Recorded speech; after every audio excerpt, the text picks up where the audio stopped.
I wasn't prepared for this. I should have been. Looking back, he warned me. He warned all of us. He told us this would happen, and it did, just as he said. I wasn't prepared. I'm so ashamed. My heart is pounding so fast it feels as if it's going to jump right out of my chest. And the sweat, I'm just dripping.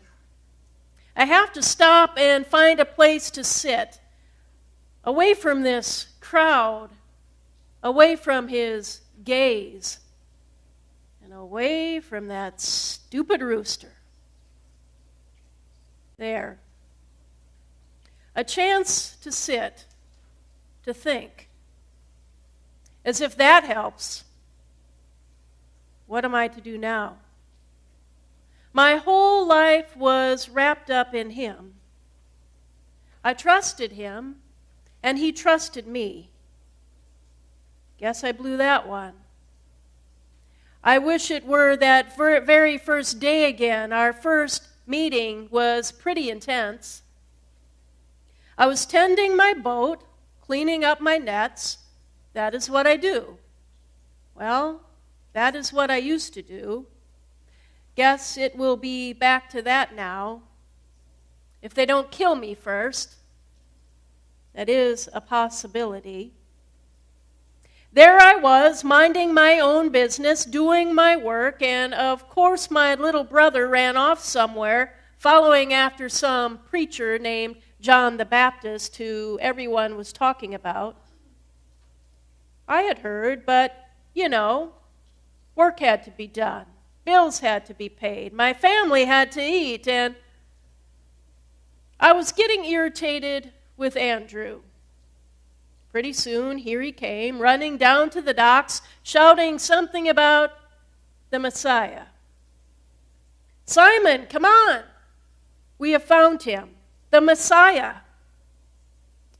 Well, why not?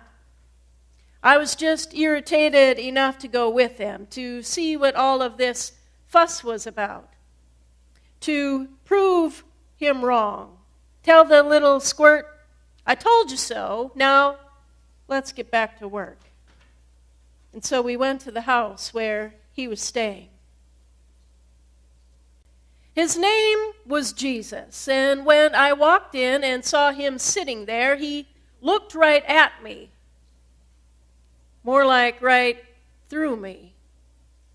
It gave me shivers, and I pretended it didn't. He looked at me and said, Hello, Simon, son of John, but now you will be called Cephas, Peter, the rock. Right there, right then, this guy changes my name. But the weird thing is, I didn't care. And so we started to talk. That was it. He was quite the fisherman. He caught me hook, line, and sinker. Funny, here in this place tonight, I don't feel like much of a rock. More like a fragile stone, a tiny pebble. I feel pretty sunk. How could I do it? How could I say that I didn't know him? Not just once, but 3 stinking times I denied ever knowing his name. And on that very first day, he knew mine before I spoke. And he changed it to what he thought I could become. I guess I blew that one too. He asked me, he asked all of us that question before, The Pharisees had been pressing in on him again, and I think he was feeling pretty low. And so as we were sitting around, he asked, Who do people say that I am? Someone said, John the Baptist. Another spoke up and said, Elijah, or one of the other prophets. And then he turned to me with that steady look through to the tips of your toes gaze again, and he asked me, "How about you, Peter? Who do you say that I am?" And I said, "You are the Messiah, the Son of the living God." And man, I thought I had that right. I thought I answered that one right. And he blessed me for saying it. And now here I am, hiding from him and everyone else, dripping with sweat, chest pounding. When yesterday I thought we were on our way to this new kingdom that he kept talking about. And boy, was I ready. I was ready for that takeover. And once again, Rome wins. Once again, the church guys, those uptight, don't get their robes and hands dirty Pharisees, win. They have him. And they're going to kill him. And if they find me, and if they find us, well, we're likely next. But I just don't know.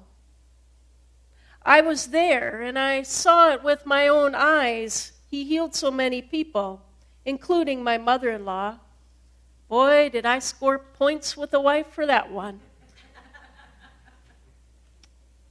And the miracles. He believed in us. We did some miraculous things in God's name. I know that to be true. It could not have just been some gimmick. And then that night in the boat, I was so afraid. But it was him walking out there on that water, that voice calling my name again, that steady gaze, and all I wanted to do in that moment was get to him. "Come on, Peter. Step out of the boat. Come across the water, Peter. I got your back." I did it. I did it, and for the record, it was 3 steps. And then my gaze sunk. I took my eyes off him, and I sunk. My faith sunk. And tonight, in the courtyard, as our eyes met, I was so ashamed, I looked away, and here again, I am sunk. Only this time, he couldn't catch my fall. This time, I didn't have his back. This time, I'm no rock. I wanted so badly to be that person that he intended for me to be. On this day, your name will be Peter, the rock, and on this rock, I will build my church. Yeah. No rock. No church. No Jesus. No rock. What am I going to do now? Oh, dear God, now what? Has he failed? He kept telling us, he warned us about all of this, and yet as I look back, everything he has said has come true. He has been betrayed by Judas, the rat, and yet I'm no better. He told me that I would deny knowing him 3 times before the rooster crowed. I did.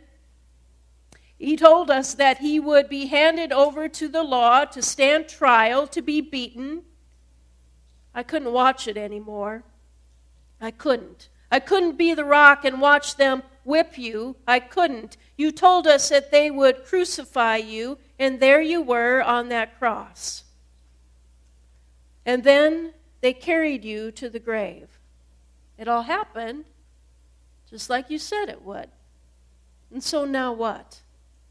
Will it be as you said?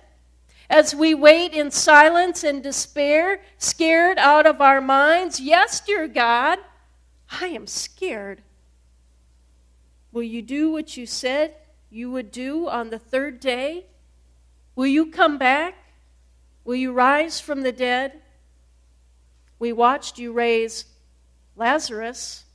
Please, dear God, let it be so. It still doesn't change what I have done. I remember the conversation so vividly now. It was shortly before we went out to the garden, and you said to me, "Simon, Simon." Now that was interesting, because you called me by my original name. And then you told me that Satan has already asked to have me, and that you had been pleading in prayer on my behalf. You told me about the denial. You said it would be 3 times. Yep, check that. But I remember you saying something else. Could it be? You told me that after I had repented and turned back to you, after I came back to your arms, that I would need to strengthen the rest, to go and strengthen my brothers. After what I've done, Lord? You mean you still believe in me? You mean that you still believe that I can be the rock?